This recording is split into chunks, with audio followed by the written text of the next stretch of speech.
Hello everyone, every two and every three. So for today's video, not today, for this week video guys, so mag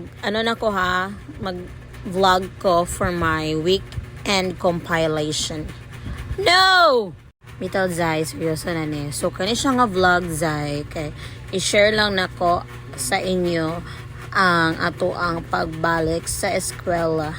Since tapos na ang holiday break, so mao ni ang nahitabo or mao ni ang happening sa ako ang life this week.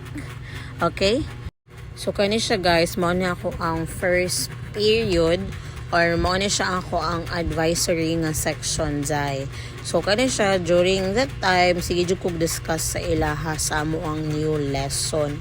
So after that, okay, fast forward na ta guys. Mo na ni, di ba nag-introduce ko sa inyo first section. Kani guys, mo na po ni akong last period zay. O, di ba?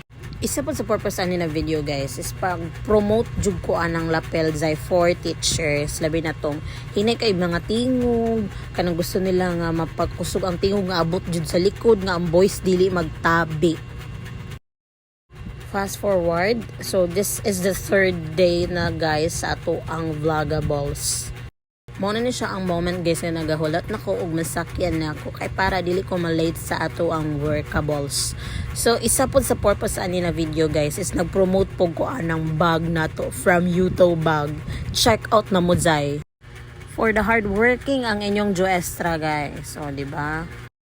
Kung for the hardworking ang inyong teacher, syempre for the early bird pod na siya zay. Pwede na! Syempre dahil dili kompleto ang ato ang day kung dili ta kainom og juice from Shepu Apo.